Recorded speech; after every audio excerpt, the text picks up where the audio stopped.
Nos va a acompañar en los próximos minutos el doctor en física Ramón Méndez. Actualmente es director de planificación de la Intendencia de Montevideo. Ya habrá tiempo para hablar de eso, no hoy precisamente. Lo hemos invitado en su calidad de expresidente del Sistema Nacional de Respuesta al Cambio Climático. Ramón, un gusto, bienvenido.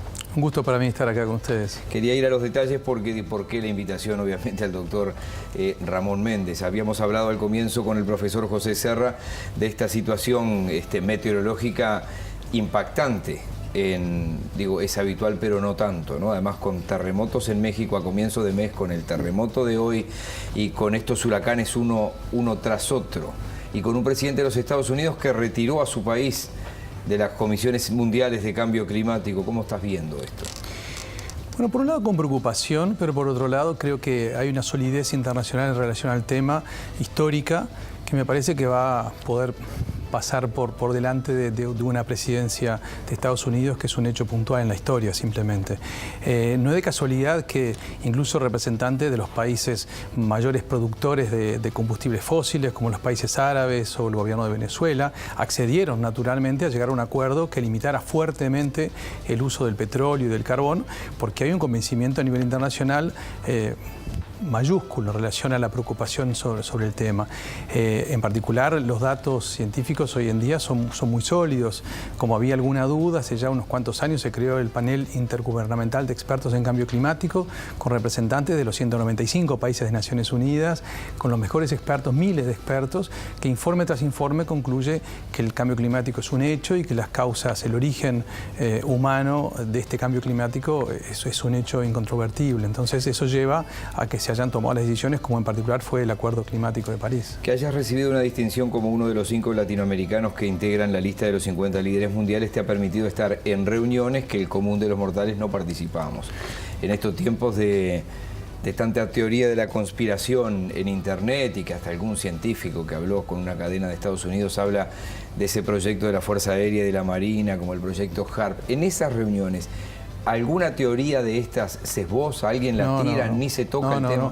No, yo creo que en algunos lugares serios donde se intenta discutir Naciones Unidas, está claro que presentar ese tipo de cosas es sabido que sería una desviación. Eso sería una desviación de los temas.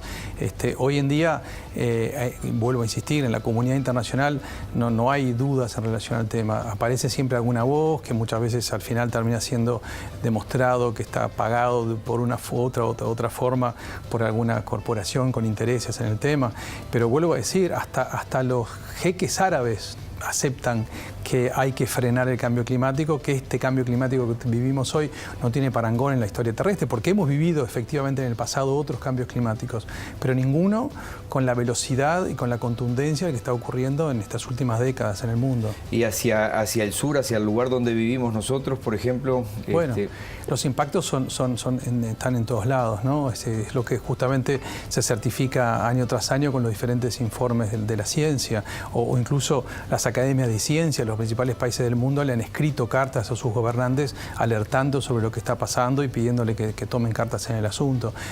Bueno, y en particular lo que vemos es la ocurrencia más generalizada y más intensa de fenómenos extremos, como por ejemplo algunos tipos de huracanes, o en algunos lugares aumento de las lluvias, de la intensidad y la cantidad, en otros lugares al revés, aumento de las sequías, incluso avances de desertificación de algunos territorios, el derretimiento de los casquetes polares, el aumento del nivel del mar, son todas consecuencias que hoy están medidas y que efectivamente se pueden comprobar.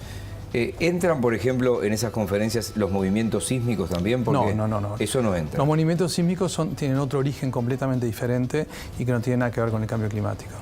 Bien, y con respecto a la hora de participar en estas reuniones, los países del tercer mundo como el nuestro, ¿son escuchados de alguna forma? Sí, por supuesto. Hay un principio general en Naciones Unidas que es un país, un voto, y en ese sentido muchas veces priman más las ideas, la voluntad de generar acuerdos, y Uruguay ha tenido históricamente una participación muy activa en esto, una diplomacia muy activa, justamente tratando de ser escuchado, proponiendo soluciones, y de hecho en el Acuerdo de París, Uruguay jugó un rol interesante para tratar de acercar posiciones, liderando la posición de América Latina y negociando directamente con la presidencia francesa y con otros bloques. Se puede decir aunque políticamente de repente no sé si quieres meterte en ese tema, pero que Estados Unidos se baja por una cantidad de aportes o subsidios que tenía que dar a determinada cantidad de países, es decir, ¿se baja como un ahorro para su economía? O... Yo creo que hay dos cosas. En primer lugar, creo que hay una visión muy cortoplacista del presidente Trump, que una base importante de su electorado eran algunas comunidades como Pensilvania, por ejemplo, donde hay minas de carbón, y lo que primó fue simplemente su interés o el interés electoral de algunos de sus votantes, sin pensar ni siquiera en sus propios hijos o en sus propios nietos. Ya no hablemos de otros países del mundo. Las consecuencias, naturalmente, las sufren también los ciudadanos norteamericanos. Pero también creo que hay una mirada un poco cortoplacista en lo que es la transformación. El mundo ya está en una transformación hacia las energías renovables, hacia la disminución, hacia diferentes economía que no impacta sobre el cambio climático. Hoy tenemos una cantidad de oportunidades de negocio en ese sentido. Cuando se llega al acuerdo climático, por ejemplo, el expresidente Obama lo celebra junto al presidente del Banco Mundial. Es decir, hay una mirada del sector empresarial también, viendo que acá hay oportunidades. Estados Unidos, al excluir, o su gobierno, al excluirse del acuerdo, también se excluye de la posibilidad de participar del desarrollo de una nueva economía, y eso a la larga, naturalmente, va a influenciar también negativamente sobre los norteamericanos. Doctor Ramón Méndez, gracias por hoy.